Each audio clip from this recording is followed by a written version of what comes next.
한 해가 마무리돼 갈 때 표현하는 모습들이 어둠의 모습으로 표현을 합니다. 그리고 새해가 밝을 때는 동터오르는 해를 비춥니다. 바로 어둠이 점점점 깊어가는 2022년입니다. 성도 여러분, 우리 한 해만 기울어가는 게 아니라 우리 인생에도 보면 어둠의 시간들이 많이 있었습니다. 그러나 어둠의 시간에도 하나님께서 비추시는 은혜의 빛 가운데 지금까지 승리하며 살아온 모든 성도들에게 주의 위로와 승리케 하신 하나님의 역사를 찬송합니다. 우리 모두들에게 이 한 해 저물어 갈지라도 믿음의 새해가 열리는 은혜를 누리시고 날마다 동터오르는 빛이신 예수 그리스도와 함께 빛된 이 인생을 살아가시기를 축복합니다. 어두우면 곤란하고 불편한 것이 있는데 그것은 사물을 잘 구별하기가 어렵습니다. 칠흑 같은 어둠에서는 전혀 볼 수가 없으니 그땐 손을 더듬어서 자각하고 또 촉감을 통해서 그 환경을, 그 물건을 이해하고 인식하게 됩니다. 그러나 어두우면 어두울수록 잘 보이지 못하지만 어두우면 어두울수록 더 잘 보이는 것이 있습니다. 그것은 바로 작은 빛이라도 어두울수록 빛은 더 밝게 보이는 것입니다. 성도 여러분, 바로 이렇게 어둠에 깊을수록 빛은 더 선명하고 밝게 빛난다고 하는 것을 기억하시고 우리의 삶에 빛으로 오신 예수 그리스도로 인해서 인생의 어둠 속에서도 빛 가운데 하나님이 열어주시고 인도하시는 승리의 길을 걸어가는 성도들이 되시기를 축복합니다. 그래서 예수님께서는 나는 빛이라 그렇게 말씀하셨습니다. 요한복음 8장 12절 말씀 이르시되 나는 세상의 빛이니 나를 따르는 자는 어둠에 다니지 아니하고. 나는 빛이기 때문에 나를 따르는 자는 어둠이 있을 수 없다. 어둠 가운데 거하지 않는다. 그리고 어둠에 다니지 않는다. 바로 예수님께서 빛이시기에 예수님을 모신 사람에게는 어둠 속에서도 빛을, 절망 속에서도 소망을, 인생이 끝난 것 같아도 날마다 새롭게 하시는 하나님의 은혜를 누리게 되는 줄 믿습니다. 그래서 예수가 어디 계신다고 고백합니까? 우리 마음에 계신데, 우리 마음에 빛으로 오신 예수님, 빛으로 오셔서 우리 가운데 거하시는 이 성탄의 기다림을 기다리는 이 대림절에 여러분 심령마다 어둠을 뚫고 절망과 사망의 권세를 물리치며 생명의 구원의 역사를 이루게 오신 빛이신 예수 그리스도, 그분의 빛에 환한 인생에 열리기를 주님의 이름으로 축복합니다. 그런데 왜 우리는 이 어둠 속에서 밝음을 볼 수가 없을까요? 하나님이 이 어둠 속에서도 빛으로 오셔서 우리의 인생을 인도해 주시며 역사를 주관하시며 모든 삶의 문제 속에 빛이신 주님이 목자가 되시는데 왜 우리는 빛이신 목자에 비춰주시는 길을 보기가 어려울까 하는 것입니다. 그것은 바로 오늘 우리에게 눈이 있지 않습니까? 보는 눈. 사람의 눈으로는 사람의 것을 보게 되어 있습니다. 너무 커서 볼 수 없고 너무 작아서 볼 수 없습니다. 사람의 눈엔 보일 수 있는 게 제한되어 있습니다. 하나님이 그렇게 만드셨습니다. 그를 바로 인간의 눈이라고, 육의 눈이라고, 신체의 눈이라고 그렇게 이야기합니다. 또한 이 신체의 눈이 있는가 하면 사람에게는 육의 눈이 있습니다. 사람의 생각과 감정과 욕망과 야망과 자기 생각, 자아의 관점으로 보는 눈, 욕망의 관점으로 보는 눈, 육체의 이 시각을 넘어서서 마음의, 육체의 마음으로 보는 눈이 있다 하는 것입니다. 그것을 육의 눈이라 성경은 그렇게 표현하고 있습니다.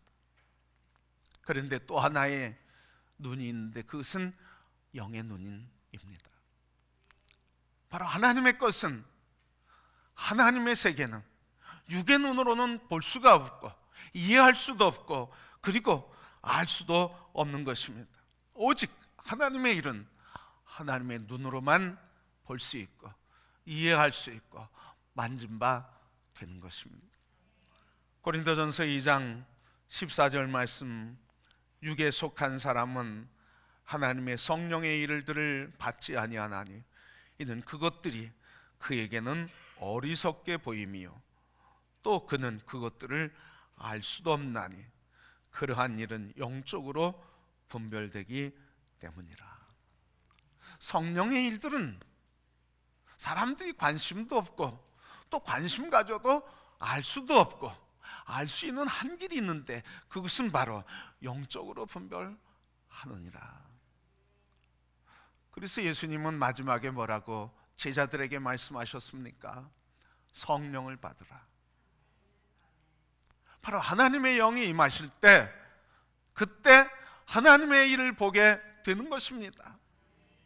하나님의 영이 임하시니까 도망했던 제자들, 두려워 숨었던 제자들, 절망해서 떨고 있던 불안의 사람들이 하나님의 영이신 성령에 붙들리니까 그들은 그들을 박해하고 때리고 채찍하는 그들을 향해서 담대하게 때리라. 너희들이 죽인 예수를 하나님은 다시 살리셨고 그가 우리 구주 되셨느니라. 바로 하나님의 역사를 보게 된 것입니다. 성령이 임하실 것까지는 그런 눈이 열리지 않았습니다. 하나님이 행하신 것을 볼 수 없어서 피했고 두려워서 숨었고 도망했고 저주했습니다. 그런데 하나님의 성령이 임하시니까 하나님의 일을 보고 하나님의 일을 말하며 하나님의 일을 붙들림 받아서 담대하게 때리라, 죽이라. 우리 예수 그리스도는 죽여도 나를 다시 살릴 것이라 하는 믿음으로 세상을 담대히 맞섰고 어둠의 권세를 맞서게 된 것입니다. 성도 여러분, 그러니 오늘 우리에게 필요한 것은 시각도 필요하죠, 육체의 눈도 필요하죠, 육의 눈도 필요하죠. 그러나 이 모든 것들이 성령의 눈에 통치되지 않으면 우리의 삶은 하나님의 영광을 볼 수가, 누릴 수가 없는 것입니다. 오늘 예수 그리스도 우리에게 오시는, 그리고 내 마음속에 빛으로 오신 예수 그리스도를 영접함으로 모든 성도들이 빛 가운데 살아가시기를 주의 이름으로 축복합니다. 이스라엘 백성들은 오늘 이 출애굽기 말씀에 보면 참 어둠이었습니다.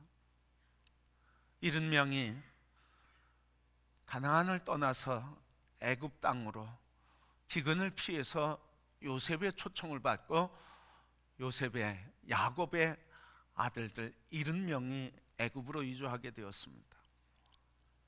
이주한 뒤에 그들은 고센이라고 하는 기름진 땅에서 기근의 시간들을 보내고 그곳에서 정착하며 부유하고 풍성하고 창대한 역사가 일어나는 삶을 살게 되었습니다.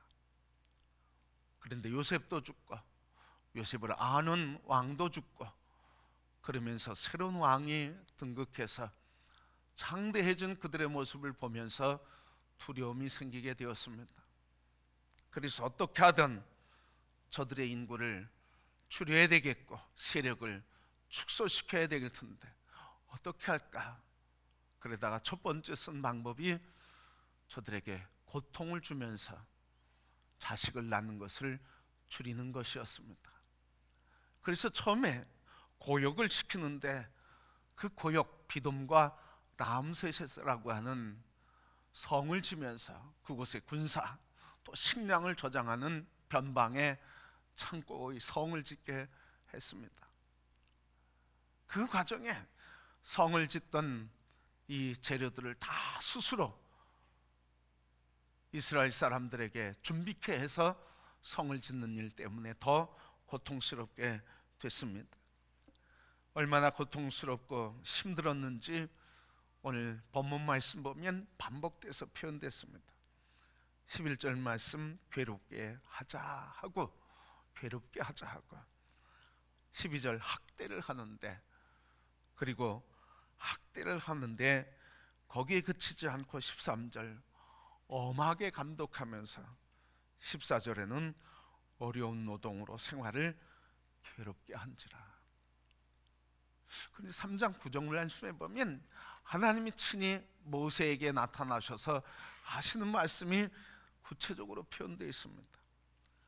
이르되 그에게 이르되 이 아기를 데려다가 나를 위하여, 3장 9절 말씀, 이제 가라 이스라엘 자손의 부르짖음인에게 달하고 애굽 사람이 그들을 괴롭히는 학대도 내가 보았다. 부르짖음이 들리고 학대도 보았대. 하나님이 들었고 하나님이 보셨대요. 들은 거는 부르짖음을 들었고 본 것은 학대하는 것을 보셨대요. 자, 이렇게 이스라엘 히브리인들이 애굽에서 이렇게 고통당하고 있습니다. 이들이 얼마나 고통당하는지 바로 하나님께서는 보았다, 그리고 들었다 하고 표현하는 것입니다. 한마디로 얘기하면 좋은 시절 다 지나가고 어둠의 시절이 온 것이죠. 이 어둠의 시절에 과연 하나님은 어디 계셨을까요? 이스라엘 백성들이 절망하고 절규할 때 하나님은 무엇을 보고 계셨을까요? 오늘 본문의 말씀 보면 어둠이 가득한데 선명하게 드러나는 것인데 그것은 바로 하나님의 사랑의 빛이었습니다. 그 선명한 하나님의 빛이 무엇이냐면 12절 말씀이에요. 12절 말씀, 그러나 학대를 받을수록 더욱 번성하여 퍼져 나가니. 여러분, 이 앞에는 뭐예요? 괴롭게 하고 학대하고 엄하게 하고 힘들게 하고, 그 뒤에는 또 뭐가 있습니까? 아이를 낳으면 죽이라고 하고 아들을 낳으면 죽이라고 하고 산파를 통해서 죽이게 했습니다.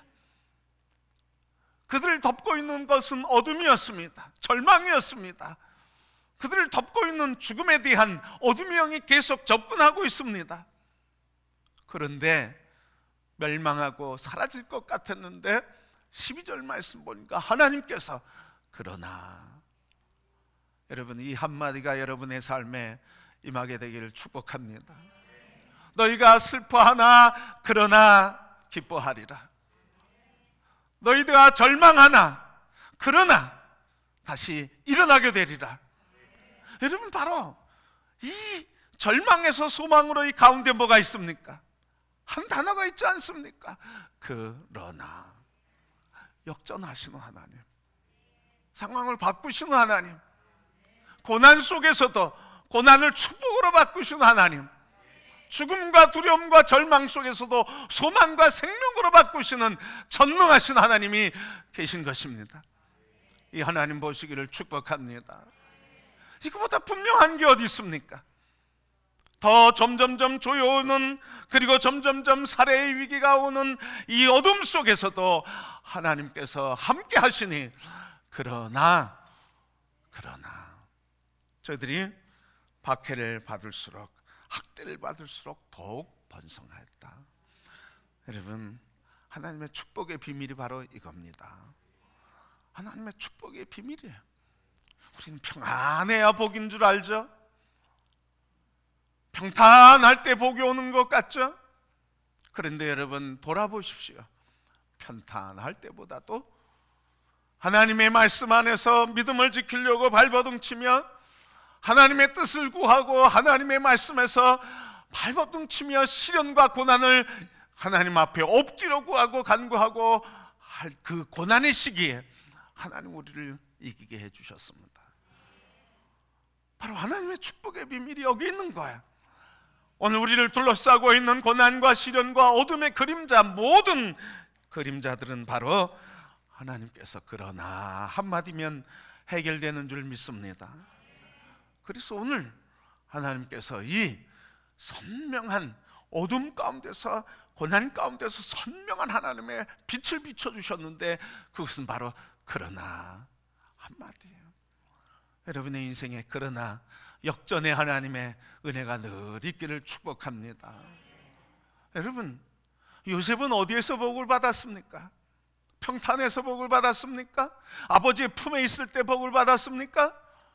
형제들과 관계가 편안해서 그냥 재미있게 소리를 치고 양을 치며 뒹굴다가 복을 받았습니까? 평안할 때가 아니었습니다. 감옥에 갇히고 형제들에게 배반을 당하고 팔리고 억울하게 옥살이하고 억울하게 누명을 쓰는 그 삶의 여정을 통해서 하나님은 그 고난과 시련이 요셉으로 하여금 총리되게 하시는 축복의 기회로 바꿔주신 그러나 하나님인 줄 믿습니다. 그러기에 여러분, 어려운 문제로 낙심하고 힘들어하고 지쳐하고 또 괴로워하고 소망이 안 보이는 것 때문에 너무 절망하지 마시길 바랍니다. 하나님은 그러나 하나님, 역전의 하나님, 우리의 삶의 고난 중에 하나님께서 모세를 세우고 출애굽의 역사를 이루신 것처럼, 장대하게 하신 것처럼 하나님께서 우리의 삶을 역전케 하시는 은혜를 베풀어 주시는 것입니다. 그러니 여러분, 어둠 속에서 이거보다 분명한 게 어디 있습니까? 두 번째, 오늘 어둠 속에서 선명한 하나님의 역사는 무엇입니까? 오늘 본문 뒤에 보면 노역을 시키고 고역을 시켜도 인구가 늘어나는 것을 막을 수가 없었습니다. 왜? 하나님이 더해 주시니까. 그러니까 이제는 하나님의 뜻에 정면으로 맞서기를 결단했어요. 하나님 주신 생명을 죽이라고 명령 내린 겁니다. 하나님의 창조에서 보내신 하나님의 형상들을 제거하라고 하는 무서운 죄를 범하게 된 겁니다. 그래서 히브리 산파 두 사람, 시브라와 부하를 보내서 아들이면 죽여라. 그런데 여러분, 이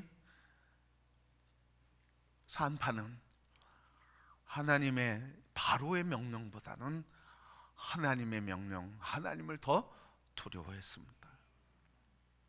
바로의 명령을 어기는 건 뭡니까? 이 산파에게 히브리인 노예예요. 아무 가치 없는 존재예요, 바로에게 보면. 그러니까 바로 제국의 왕의 이야기를 듣지 않고 명령을 따르지 않는 것은 한순간에 처형감이에요. 그러니까 이 산파는 죽을 수 있는 거죠. 죽음을 내건 거죠. 왕의 말을 듣지 않았으니까 나는 죽는다는 거예요. 그 두려움이 얼마나 컸습니까? 그런데 이 산파는 바로 왕을 두려워하지 않고 하나님을 두려워했어요. 바로 여러분, 오늘 하나님께서는 우리가 어둠에 있을 때 우리를 돕는, 하나님을 경외하는, 우리를 돕는 자, 우리를 감싸서 보호해주는 자, 생명을 지켜주는 하나님의 천사를 보내주시는 줄 믿습니다. 하나님의 천사를 보내주세요. 제가 목회하면서 하나님의 천사를 만났습니다. 날개 달리진 않았었어요. 우리와 똑같았어요. 교회를 건축하고 부흥대에 갈 때 어느 한 권사님, 여자 권사님이 저희 교회를 오셨습니다. 새벽 예배 끝나고 저에게 말씀하시기를, 제가 새벽에 기도할 곳이 없는데 우리 교회에서 기도해도 되겠습니까? 네, 기도하시면 좋죠. 저희 교회를 위해서 기도해 주시고 저를 위해서도 기도해 주시기를 바랍니다. 그분이 며칠 뒤에는 낮에 와서 기도해도 되겠습니까? 그러시더라고요. 얼마 뒤에. 그래서 네, 그때는 이제 알았으니까 권사님 언제든지 와서 기도하십시오. 그리고 제가 교회 키를 카피해서 드렸습니다. 근데 그분이 새벽에도 예배 끝난 뒤에 1시간, 2시간 기도하죠. 그리고 오후에 저녁 때 또 와서 1시간, 2시간 기도하죠. 그렇게 기도하기를 몇 개월이 지나갔습니다. 여러 날이 지나갔습니다. 근데 교회가 이런저런 문제 있을 때, 어려움이 있을 때 그 권사님 같이 얘기하면서 이런 이야기를 했습니다. 목사님, 제가 그냥 온 거 아닙니다. 제가 여기 오고 싶어서 그 교회에 온 것이 아닙니다. 제가 여기 온 것은 하나님이 인도하셔서 오신 겁니다. 하나님 보내주셨습니다. 당신들이 기도하는 그룹이 있는데, 그 기도하는 권사님과 그룹이 있는데 거기에서 기도하다가 이 권사님을 통해서 우리 교회에 와서 기도해야 된다 하는 하나님의 부르심을 받게 됐습니다. 그 하나님의 부르심을 받고 아무 얘기하지도 않고, 하나님이 보내셨다는 얘기도 하지 않고, 이 교회를 위해서 기도하라고 하셨다고 하는 것도 아무 얘기하지도 않고, 제가 그 교회를 떠나기 얼마 전에 그때서야 비로소 목사님, 제가 이러저러해서 목사님을 위해서, 이 교회를 위해서 기도하라고 하나님 보내셔서 지금까지 그렇게 기도했습니다. 그 소리를 듣고 제가 얼마나 놀라고 감사하고 행복한지요. 그 여러 개월, 수개월 있으면서도 그분이 입 밖에 내색하지 않고 오직 하나님이 기도하라고 보내셨다고, 목사를 위해서, 교회를 위해서 그렇게 기도해 주셨어요. 그 기도가 저에게는 목회에 승리하는 원동력이 되었습니다. 성도 여러분, 오늘 우리의 삶의 어둠 같아도, 우리 삶의 어둠으로 가득 덮인 것 같아도 하나님께서는 내버려 두지 아니하시고 하나님의 사람을 보내시며 돕는 이를 보내시는 줄 믿습니다. 돕는 이가 누구입니까? 바로 성령 하나님이십니다. 하나님께서 말할 수 없는 탄식으로 우리를 위해 중보하며 기도하시고 도우시는 이 성령님보다 어둠 속에서도 분명한 하나님의 사랑의 빛은 어디 있습니까? 성도 여러분, 무엇을 바라보십니까? 무엇에서 도움을 받으려고 합니까? 누구에게서 도움을 받을 거, 힘을 얻으려고 합니까? 오직 성령 도우시는 하나님에게, 그분에게 달려가 그분의 품에 안기기를 축복합니다. 그분이 우리의 도움이십니다. 성령님이 우리의 능력이십니다. 이 성령님이 우리에게 임하실 때 그 능력 가지고 세상을 이기며 절망 속에서도 절망의 노래가 아니라 소망의 노래로 하나님의 은혜를 노래하게 될 것입니다. 바로 이렇게 이스라엘 백성들에게는 어둠 속에서도 하나님이 직접 역전케 하시고, 하나님께서 사람을 보내셔서 돕는 자를 보내주셨습니다. 그리고 마지막엔 어땠습니까? 하나님께서 모세를 건져주시고 지도자로 택해 주셨어요. 이거보다 더 분명한 하나님의 빛은 어디 있겠습니까? 그런데 여러분, 왜 우리는 이걸 못 볼까요? 구약 성경에 출애굽기에 기록됐으니까 전체를 보니까 보이는 거지. 그 순간의 역사로 들어가면 잘 못 보는 거예요. 왜 그렇습니까? 왜 전체를 보면 보이고 그 순간의 역사로 들어가면 안 보일까? 왜 우리가 고난 속에서, 어둠 속에서 발버둥 칠 때는 하나님이 침묵하시는 것 같고 하나님께서 나를 돕지 않는 것 같은데, 근데 시간이 지나고 이렇게 넓게 보니까 하나님이 도우신 것을 보게 되는 거예요. 뭐예요? 하나님의 눈으로 볼 때 보이는 거예요. 믿음의 눈으로 볼 때 보이는 거예요. 하나님이 하셨구나, 그때 나는 힘들었고 하나님 돕지 않고 하나님 안 계셨다고, 나를 방치했다고 생각했는데 아니었구나. 그때 도와주셨구나. 바로 도우신 하나님, 그분을 향한 믿음의 눈이 열릴 때 하나님의 역사를 보게 되는 줄 믿습니다. 성도 여러분, 이 믿음의 눈으로 본 사람이 누구예요? 이 어둠 속에서도 믿음의 눈으로 본 사람이 누굽니까? 그게 산파였어요. 하나님을 경외했어요. 하나님을 두려워했어요. 여러분, 하나님을 두려워하고 경외했다는 게 뭡니까? 하나님을 두려워하는 것이 뭐라고 그래? 지혜와 지식의 근본이다. 여러분, 참 지혜와 지식은 뭐예요? 하나님을 아는 거죠. 이 참 지혜와 지식을 가진 사람은 하나님을 두려워하는 거죠. 참 믿음을 가진 사람은 하나님을 두려워하는 사람이에요. 그러니까 이 산파는 하나님을 두려워하는 믿음의 사람이었다는 거예요. 믿음의 사람으로, 믿음의 눈으로 하나님이 하실 일을 보니까, 하나님의 형상을 죽이는 악의 세력을 보니까 내가 죽더라도 하나님을 두려워하는 역사, 하나님을 믿음의 눈으로 보며 하나님을 두려워하고 생명을 살리는 일을 하게 된 거예요. 그러니까 하나님을 두려워한다는 건 뭐예요? 하나님의 어떤 분이신지 아는 것이고, 하나님을 바르게 아는 사람은 하나님을 향한 믿음의 눈을 가진 사람이에요. 그러니까 십보라와 부하는, 산파는 하나님의 눈을 가진 사람, 영의 눈이 가진 사람, 영의 눈이 열린 사람이에요. 그러니까 자기가 죽을 줄 알면서도 하나님을 두려워함으로 믿음으로 살리는 역사를 이루는 거죠. 성도 여러분, 바로 오늘 하나님의 역사를 보지 못하는 것은, 또 볼 수 있는 것은 뭐가 가릅니까? 내가 믿음의 눈으로 보는가? 내 육신의 눈으로 보는가? 내 야망의 눈으로 보는가? 하나님의 눈으로 보는가? 오늘 하나님을 경외함으로 하나님의 눈이 우리 모두들에게 있게 되기를 주의 이름으로 축복합니다.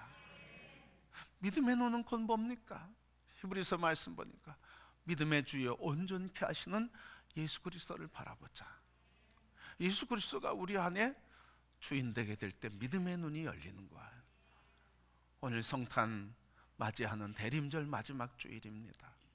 마지막 주일에 예수 그리스도, 우리의 믿음의 주가 되셔서 믿음으로 세상을 보고 하나님이 구원하시는 세상, 나를 구원하시는 역사를 믿음의 눈으로 보게 하시기 위해서 우리에게 오신 예수 그리스도를 다 받아들이시고, 예수 그리스도, 그분 안에서 믿음의 눈으로 열어주시는 어둠 속에서도 선명한 하나님의 은혜 밝히 보고, 인생의 절망의 신음이 아니라 소망의 노래로 우리의 인생을 한 걸음 걸음 승리해가며 또 한 해를 마무리하고 새해를 맞이하는 모든 성도가 되기를 주님의 이름으로 축복합니다.